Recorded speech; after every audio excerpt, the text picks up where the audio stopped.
여호와께로부터 예레미야에게 말씀이 임하니라. 이르시되 너는 여호와의 집 문에 서서 이 말을 선포하며 이르기를 여호와께 예배하러 이 문으로 들어가는 유다 사람들아, 여호와의 말씀을 들으라. 만군의 여호와 이스라엘의 하나님께서 이와 같이 말씀하시되 너희 길과 행위를 바르게 하라. 그리하면 내가 너희로 이곳에 살게 하리라. 너희는 이것이 여호와의 성전이라 여호와의 성전이라 여호와의 성전이라 하는 거짓말을 믿지 말라. 너희가 만일 길과 행위를 참으로 바르게 하여 이웃들 사이에 정의를 행하며 이방인과 고아와 과부를 압제하지 아니하며 무죄한 자의 피를 이곳에서 흘리지 아니하며 다른 신들 뒤를 따라 화를 자초하지 아니하면 내가 너희를 이곳에 살게 하리니 곧 너희 조상에게 영원 무궁토록 준 땅이니라. 보라, 너희가 무익한 거짓말을 의존하는도다. 너희가 도둑질하며 살인하며 간음하며 거짓 맹세하며 바알에게 분향하며 너희가 알지 못하는 다른 신들을 따르면서 내 이름으로 일컬음을 받는 이 집에 들어와서 내 앞에 서서 말하기를 우리가 구원을 얻었나이다 하느냐. 이는 이 모든 가증한 일을 행하려 함이로다. 내 이름으로 일컬음 받은 이 집이 너희 눈에는 도둑의 소굴로 보이느냐. 보라, 나 곧 내가 그것을 보았노라. 여호와의 말씀이니라. 아멘. 지난주에 제가 여러분 스마트폰에도 다 성경 앱이 하나씩 있으실 줄 믿는데 제 쓰는 성경 앱에 어떤 기능이 있는지 우연하게 보게 되었어요. 근데 보니까 말씀 뽑기라는 기능이 있습니다. 한번 눌러봤습니다. 그랬더니 이런 문구가 떠요. 말씀을 뽑는 중입니다. 그리고 5, 4, 3, 2, 1 이런 식으로 카운트다운을 합니다. 그러더니 딱 0이 될 순간에 어떤 성경에 몇 장 몇 절에 딱 가고 특정 구절에 하이라이트가 이렇게 딱 쳐지는 거예요. 바쁜 세상에 한 구절이라도 성경을 생각하라는 의도겠지만 주님께서는 이런 식으로 우리가 성경을 읽으라고 하지 않으셨습니다. 왜냐하면 주님의 말씀을 날마다 읽고 묵상하고 우리의 마음에 새기는 것이 주님의 뜻이기 때문입니다. 뭐라 그러셨냐면 내 미간에 또 내 팔목에 그리고 너희 집 문인방과 문설주에 내 말을 새겨라. 그리고 달려가면서도 읽을 수 있게 해라. 이렇게 하셨어요. 왜 이렇게 해야 됩니까? 주님의 말씀이 우리의 인격이 되어야 되고 우리의 삶이 되어야 되기 때문입니다. 마음대로 살던 자기 삶을 말씀을 따라 살도록 바꾸는 것을 뭐라 그러냐면 회개라고 합니다. 회개는 울고불고 땅바닥을 뒹굴 필요 없습니다. 말씀대로 살지 않던 것을 말씀대로 사는 것으로 바꾸면 그것이 회개인데, 여러분 이 회개는 죽을 때까지 해야 됩니다. 제가 남자로 태어난 것을 감사할 때가 있는데 뭐냐면 화장을 안 해도 된다는 이 사실이 굉장히 감사해요.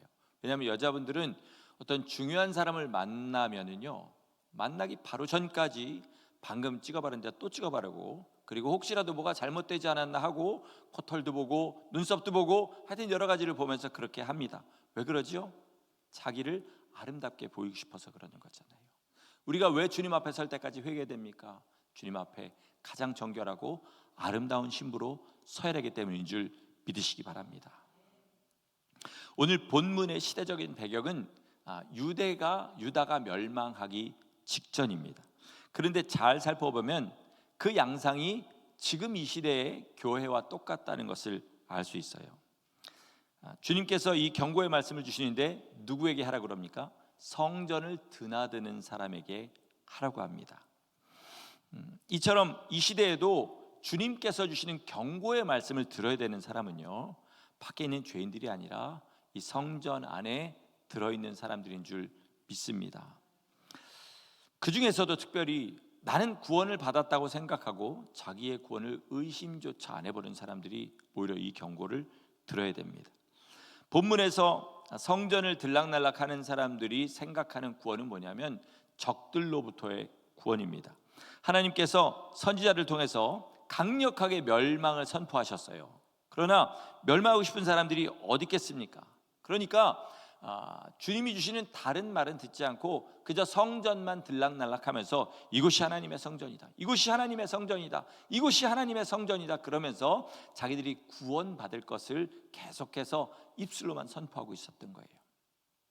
우리가 말하는 구원은 영원히 구원받아 천국에 가는 구원입니다. 하지만 구원의 내용은 달라도 양상은 똑같다는 것입니다. 실제로 구원받을 믿음이 없고 구원의 길을 가르쳐도 걸어갈 마음이 없는데 자기는 구원받았다고 주장하면서 의심하지 않는 사람이 너무나 많습니다.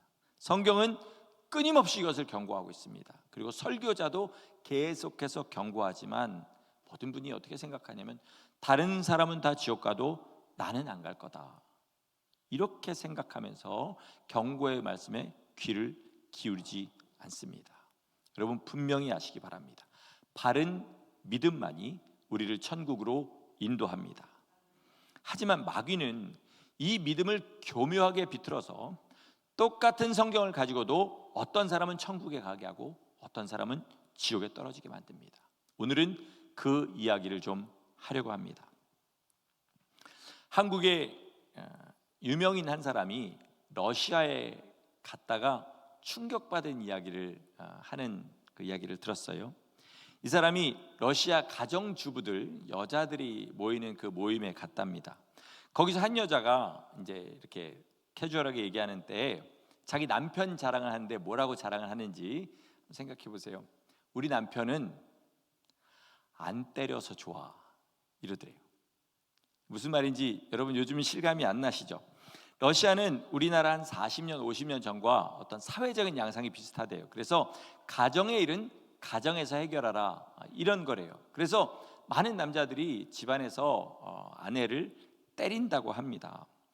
이 말을 들으면 여러분 경악하시는 분들도 많겠지만요, 우리나라 3, 40년 전만까지만 하더라도 남자들이 뭐라 그랬냐면 이런 말을 했습니다.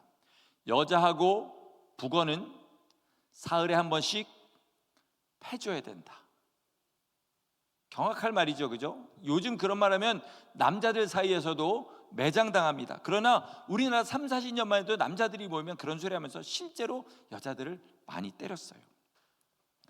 이 러시아 여성들의 이야기를 들으면서 이게 우리 교회 안의 양상과 똑같다는 생각을 많이 했어요. 전혀 하나님 앞에 자랑할 수 없는 것들, 사람들 앞에 이게 믿음이라고 내세울 수 없는 것들을 믿음이라고 주장하면서 자기의 구원을 철석같이 믿는 사람들이 너무 많아요. 왜 그렇습니까? 세상이 너무 악하니까 그렇죠. 나는 그거보다는 나으니까. 저 사람 예수 믿는다고 하는데 난 저 사람보단 나아, 그러니까 나는 구원받았다고 생각하는 겁니다. 제가 저도 모르게 하는 제 생각에 놀랄 때가 있어요. 그게 뭐냐면 제가 저를 괜찮은 목사라고 생각하고 있는 거예요, 무의식 중에. 왜 그러냐면 이상한 목사님들이 너무 많아요. 이상한 목사님들이 목사인데 너무 세상적이고, 그리고 세상을 사랑하는 자기의 마음을 숨길 생각도 하지 않고 나는 뭐 일주일에 골프를 몇 번 치는데 뭐 지금 스코어가 이렇게 올랐다는 등 목사님 모인 자리들에서 그런 얘기 하시는 목사님들이 있는 거예요. 목사님인데 권모술수에 능합니다. 하여튼 제가 생각하는 목사하고는 너무 다른 사람이 많은 거예요. 그러나 여러분, 그런 목사가 아무리 많다고 해서 제가 괜찮은 목사가 된 것은 아닙니다. 좋은 목사는 하나님이 기뻐하시는 목사인 줄 믿습니다. 성도도 마찬가지입니다. 남들보다 조금 거룩하게 사는 성도가 아니라 하나님이 인정하시고 기뻐하시는 성도가 구원받아 천국 가는 성도인 줄 믿으시기 바랍니다. 그런데 하나님이 살아계신 것처럼 마귀도 살아 있습니다. 하나님의 뜻이 한 사람이라도 더 구원해서 천국으로 들이시는 것이라면 마귀의 목적은 뭐냐면 한 사람이라도 더 멸망시켜서 자기가 받을 형벌에 같이 끌고 들어가는 거, 이게 마귀의 목적입니다. 이 일을 위해서 마귀는 쉬지도 자지도 않고 온 힘을 다해서 이 목표를 향하여 달려가고 있습니다. 자, 그러면 이 마귀가 가장 군침을 삼기는 먹잇감은 어떤 사람일까요? 성도입니다. 구원받아 천국길 가는 성도들이요. 예수님 안 믿는 사람들은요, 요즘 진짜 알아서 자동으로 지옥을 향해서 달려가고 있습니다. 교회는 나오지만 아직 예수님을 제대로 영접하지 않고 자기 삶을 주님 앞에 다 맡기지 않은 사람들은 여러 가지 모양으로 시험하고 넘어뜨리고 잡아뜨리고 할 수 있어요. 그런데 성도는 그렇게 안 됩니다. 진짜로 주님 사랑하는 성도는 그렇게 넘어지지 않아요. 그래서 훨씬 더 고난도의 수법을 쓰는데 뭐냐? 말씀을 비틀어 버려요. 천국이 어떤 곳이냐? 여러 번 말씀드렸습니다. 목숨 주기까지 나를 사랑하신 주님을 내 목숨을 드리기까지 사랑하는 사람이 영원히 주님과 사랑하는 곳이 천국입니다. 많은 사람이 착각하는 것은 이 땅에서 세상도 사랑하며 주님을 목숨보다 사랑하지 않는 사람도 믿음만 가지면 얼마든지 천국에 들어갈 수 있다, 이렇게 생각하는 거예요. 사람의 말과 생각으로 하면 말이 되는 것 같지만요, 하나님의 아들이 내 더러운 죄를 지시고 십자가에 달려 돌아가신 것을 믿는 사람이 어떻게 주님을 목숨보다 더 사랑하지 않는 일이 있을 수 있겠습니까? 이것은 거짓말인 것입니다. 진정한 믿음과 예수님을 생명 다해 사랑하는 것은 하나입니다. 이건 절대로 구별될 수 없는 거예요. 자, 주님께서 뭐라 그러시냐면 나를 사랑하는 자는 내 계명을 가지고 지키는 자다, 요한복음에서 분명하게 말씀하셨어요. 이 사실을 가지고 자기를 한번 판단해 보세요. 내가 천국을 향해 달려가고 있는지, 아니면 이대로 살다 죽으면 지옥에 가야 되는지 분명하게 답이 나옵니다. 에스겔서 33장 13절을 보면 이런 말씀이 있습니다. 제가 읽을 테니까 한번 들어보시기 바랍니다. 앞에 띄워드릴 겁니다. 가령 내가 의인에게 말하기를 너는 살리라 하였다 하자. 그가 그 공의를 스스로 믿고 죄악을 행하면 그 모든 의로운 행위가 하나도 기억되지 아니하리니 그가 그 지은 죄악으로 말미암아 곧 그 안에서 죽으리라. 이 말이 너무 어려워서 못 알아들으시는 분은 없을 줄 믿습니다. 일본어에 반가이라는 말이 있습니다. 불량하게 들리지만 이거 반가이란 말이 불량한 말이 아니고 한자인데 우리나라식으로 발음하면 만회라는 뜻이에요. 만회 무슨 말인지 아시죠? 예를 들어서 축구 경기에서 전반에 어떤 선수가 실수를 해서 한 골을 먹었습니다. 근데 후반에 그 선수가 한 골을 넣었어요. 그럼 뭐라 그러죠? 실수를 만회했다 그럽니다. 세상에는요, 만회라는 것이 가능해요. 그러나 죄만큼은 만회라는 것은 없습니다. 예를 들어서 내가 예배도 열심히 참여하고 그리고 주님 나라 위해서 교회에서 봉사도 많이 하고 전도도 많이 해요. 음란과 탐욕과 거짓을 미워하고 혐오합니다. 근데 딱 하나 용서하지 못하는 사람이 한 명 있어요. 그 사람만큼은 아무리 해도 용서가 안 돼요. 그러면 하나님께서 너 다른 거 다 잘했으니까 이 남 미워하는 죄 하나 내가 반가이 해줄게, 이렇게 안 하신다는 거예요. 그 미움을 악하게 여기고 회개하지 않으면 그 사람은 주님 말씀대로 반드시 멸망한다는 거예요. 여지껏 행한 모든 의로운 일이 하나도 기억되지 않고 그 미움 하나 때문에 멸망하게 된다는 말입니다. 하나님 너무하십니다, 이렇게 말씀하실지 모르겠습니다. 그러나 그 반대의 경우에도 하나님은 공평하셔요. 14절 15절 말씀 제가 읽겠습니다. 가령 내가 악인에게 말하기를 너는 죽으리라 하였다 하자. 그가 돌이켜 자기의 죄에서 떠나서 정의와 공의로 행하며 저당물을 도로 주며 강탈한 물건을 돌려보내고 생명의 율례를 지켜 행하여 죄악을 범하지 아니하면 그가 반드시 살고 죽지 아니할지라. 아멘. 주님 말씀 뭐예요? 회개하라는 겁니다. 회개하면 살려주신다는 거예요. 어떤 죄든지 포기하고 멀리하고 싸우기 시작하면 그 사람이 이전에 얼마나 악했든지 보시지 않겠다는 거예요.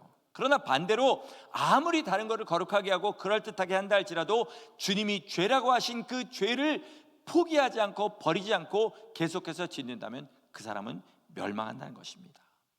이게 복음인 거예요. 주님은 절대로 변하지 않으시고 오직 회개하며 주님 앞에 나가는 사람은 다 살려주신 줄 믿으시기 바랍니다.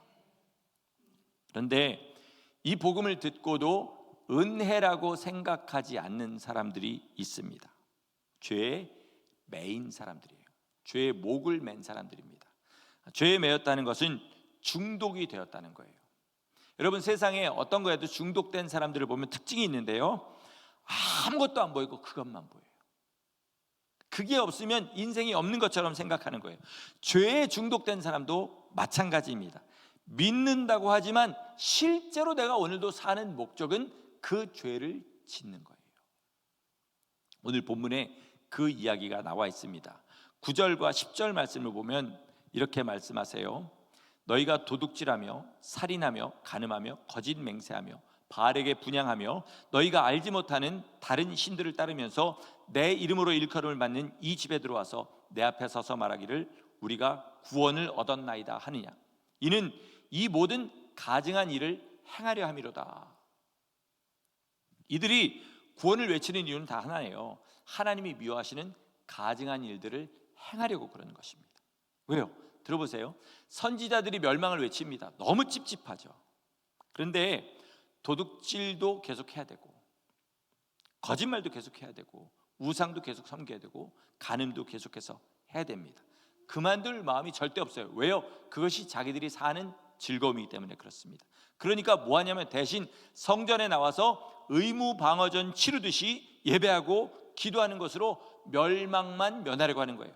멸망을 면하면 사회가 평안하잖아요. 그러면 어떻게 해요? 자기들이 짓던 죄를 안심하고 계속해서 지을 수 있는 거예요. 그거 하나 바라보고 주님 앞에 우리는 구원받았습니다, 우리는 구원받았습니다 외치는 거예요. 자, 그러나 유다를 멸망시키는 것이 아수르나 바벨론이 아니라 뭡니까? 그들이 짓는 죄인 거예요. 오늘 예배드리고 나가서 지으려고 하는 그 죄, 그것이 바로 유다를 멸망시키는 겁니다. 이걸 모르고 죄를 지으려고 구원을 외치니까 결국은 멸망하게 된 것입니다. 우리 기독교인들이 착각하는, 이 지옥 가는 착각입니다. 가장 큰 착각은 뭐냐면 죄가 있어도 구원받는 데는 지장 없다, 이렇게 생각하는 거예요. 그게 아니고요, 구원은 뭐냐면 죄를 회개하고 정결하게 하나님 앞에 나갈 수 있는 길을 열어주신 겁니다. 정결하게 된 다음에 다시 죄를 지으면 그거 용서받는 게 아니에요. 그러니까 베드로전서에 그런 말이 있죠. 돼지가 씻은 후에 구정물로 들어가고 개가 토한 것을 먹는다. 왜 그 말이 있겠습니까? 잘 생각해 보세요. 그 가는 길이 험하지만 주님께서 말씀을 주셨어요. 피를 흘려 주셨어요. 우리의 연약함을 보증하시려고 성령을 보내주셨어요. 험하고 힘들지만 누구나 진실하게 하늘의 보화를 바라보고 그 길을 끝까지 걸어가는 사람은 반드시 이기도록 모든 장치를 다 마련해 주셨습니다. 아멘이십니까? 그러면 자기가 안 가는 사람, 몸은 죄 가운데 있으면서 입술로는 계속해서 은혜를 선포하는 사람이 이 길을 갈 수 있습니까? 못 가요. 누구든지 일어나서 주님의 손 붙잡고 주님이 인도하시는 대로 자기의 입술과 손과 발을 올려서 주님을 따라가는 사람이 그 마지막이 천국이 된 줄 믿으시기 바랍니다. 그런데 많은 기독교인들이 은혜를 주장하는데 그 은혜를 주장하는 이유를 잘 들어보면 죄를 짓기 위해서라는 사실을 알 수 있어요. 성경을 자세히 보면 하나님께서 하신 말씀은 항상 일정합니다. 뭐라고 하시는지 잘 들어보세요. 나는 죄를 미워한다. 그래서 죄인은 나와 함께 할 수 없다. 너희는 죄인이다. 그러므로 너희는 나와 함께 할 수 없다. 하지만 나는 너희와 영원히 함께 하기를 원한다. 그래서 죄가 뭔지를 분명하게 가르쳐주고 죄를 씻을 길을 내 아들의 몸을 찢어서 열어주었다. 그러므로 지난 죄를 씻고 앞으로 그 죄와 싸워라. 내가 너희의 연약함을 잘 안다. 또 넘어질 것도 안다. 그러나 너희가 진심으로 죄를 미워하고 진심으로 거룩하기를 소원하며 내 앞에 나오면 내가 너희를 절대로 버리지 않고 끝까지 그 길로 인도하겠다. 이것이 성경 전체의 약속인 것입니다. 죄는요, 하나님께서 정말로 더럽게 생각하십니다. 우리 주님께서 십자가에 달리실 때 땀방울이 핏방울이 되도록 기도하셨습니다. 그 이유는 십자가에서 당하실 고통이 두려우셔서가 아니었습니다. 주님과 같은 십자가를 어떤 사람은 거꾸로 지기도 하고, 어떤 사람은 주님이 6시간 매달려 계신 십자가를 3일 동안 매달려 있기도 했지만, 그들이 십자가 질 때요 웃으면서 졌습니다. 기쁨으로 영광이라고 생각하면서 그렇게 십자가에 매달렸어요. 그런데 주님께서 십자가의 고통을 두려워하셨겠습니까? 아닙니다. 주님께서 그렇게 기도하신 것은 죄와 함께 하실 수 없는 순결 그 자체, 거룩함 그 자체이신 하나님의 아들이 세상의 모든 죄를 담은 가장 더러운 잔을 그 앞에 놓고 아버지께서 마시라고 하시기 때문에 그렇게 땀방울이 핏방울이 되도록 기도하신 겁니다. 어떤 목사님의 간증에서 이런 말을 들었어요.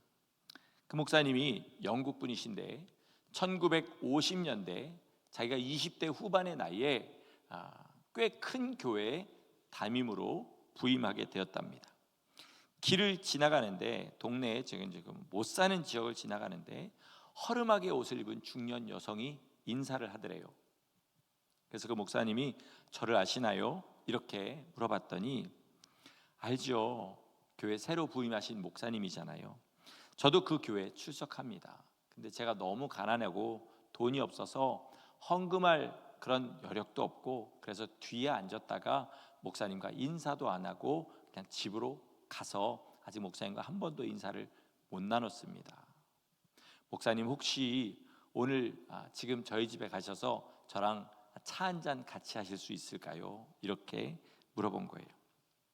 실제로 이 목사님이 그 시간쯤 되면 뭐를 안 드시는 분이었던 거예요. 그래서 제가 이 시간에는 좀 마시는 걸 피합니다. 그랬더니 이 여자분이, 아니죠, 저희 집이 가난해서 그렇잖아요. 부자 성도가 좋은 거 차려놓고 초대했으면 들어가셨을 거잖아요. 이렇게 얘기하는 거예요. 그 말을 듣고 어떤 목사가 안 들어갈 수 있겠습니까? 그래서 들어갔습니다. 따라가서 그 집 식탁에 이렇게 앉게 되었는데, 집은 하여튼 막 가난한 게 문제가 아니라 너무너무 더러운 거예요. 식탁 옆에 요만큼 떨어져 있는데 싱크대가 있는데, 거기에는 한 달도 넘게 설거지를 안 한 것처럼 보이는 그릇들, 베이컨 찌꺼기, 곰팡이, 컵, 이런 것들이 있는 거예요.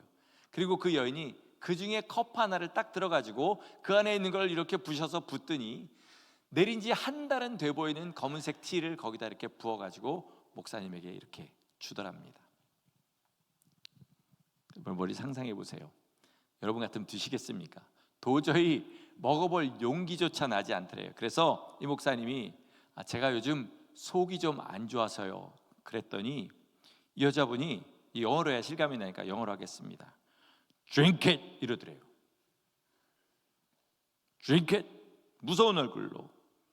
정말로 난감한데 그 당 이 목사님이 이렇게 얘기하는 거예요. 내 마음은 2000여 년 전 팔레스타인의 겟세마네라는 산에서 가장 더러운 죄의 잔을 앞에 놓고 땀방울이 핏방울 되도록 기도하신 주님의 마음 가운데 가 있었다, 이렇게 얘기합니다. 오늘 일부에 이 설교를 했더니 어떤 분이 와서 물어봐요. 그분이 그 차를 마셨나요? 이렇게 물어봐요.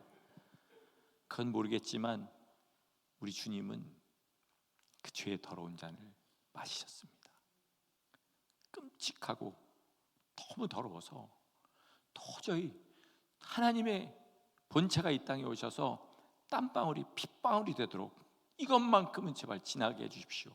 그럴 정도로 더러운 그 모든 죄의 잔을 우리 주님이 마시셨어요. 그래서 우리가 지금 이 자리에 있는 줄 믿습니다. 주님이요, 죄를 그렇게 더럽게 생각하십니다. 그래서 우리를 구원하셨는데 마태복음에 보니까 어디서 구원했다고 하시냐면 그 이름을 예수라 하라. 이는 저가 그 백성을 자기들의 죄에서 구원할 자이심이라, 이렇게 말씀하시는 거예요. 지옥에서 구원하신 것이 아니라 죄에서 구원하셨습니다. 왜요? 우리와 함께 하시기를 원하는데 이 더러운 죄에 빠져있는 한은 절대로 그들과 함께 하실 수 없기 때문입니다. 여러분 생각해 보세요. 정결한 자들이 있는 천국이에요. 거기에 그 끔찍하고 더러운 죄를 가진 사람이 같이 들어가 있어요. 거기가 천국이 될 수 있겠습니까? 안 되는 거죠.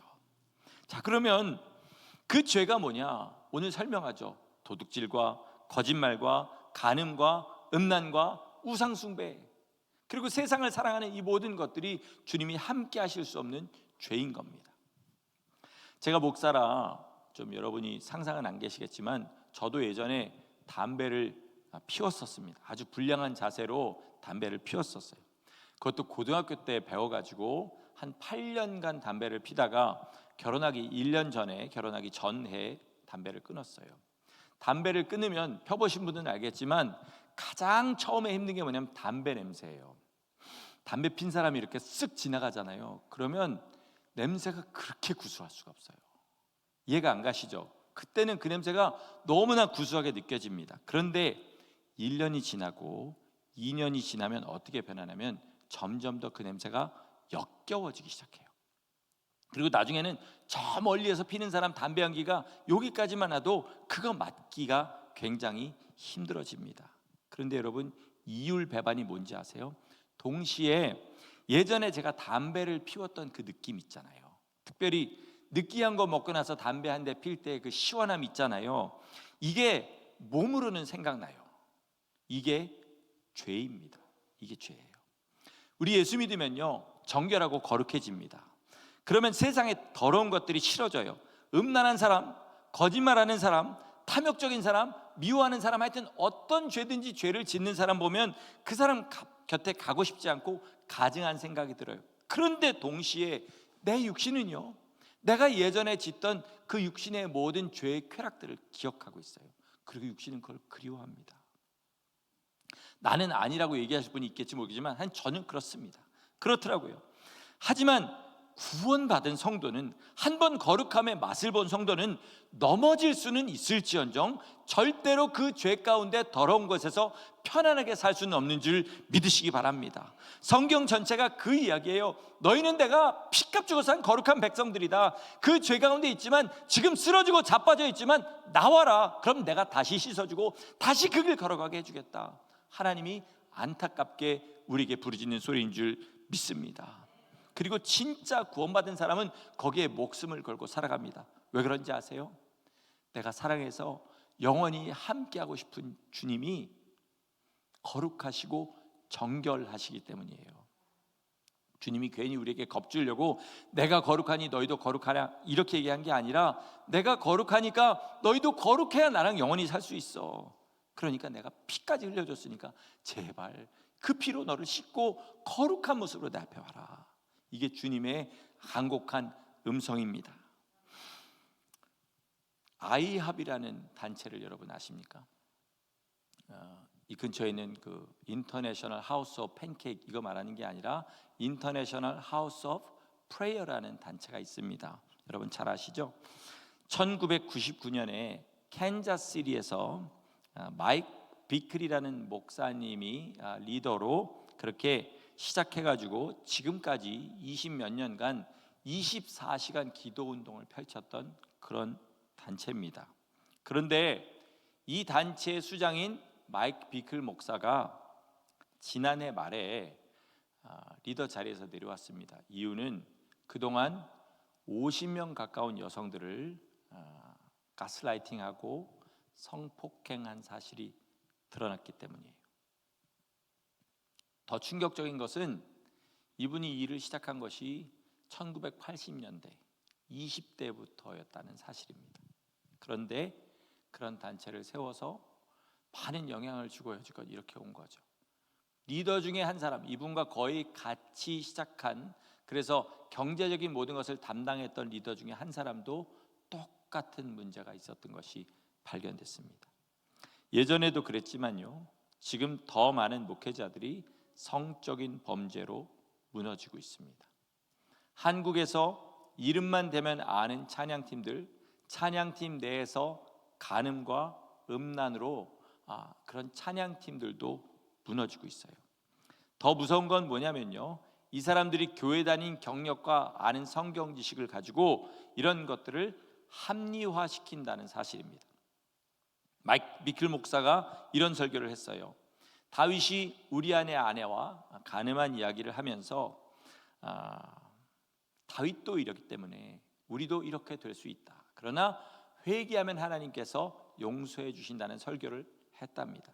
그때는 듣는 사람들이 다 아멘을 했어요. 근데 나중에 이 일이 밝혀진 다음에 그 설교를 들어보니까 구구절절 내용이 다 뭐냐면 자기의 음행을 합리화하는 내용들 뿐이었다는 거예요.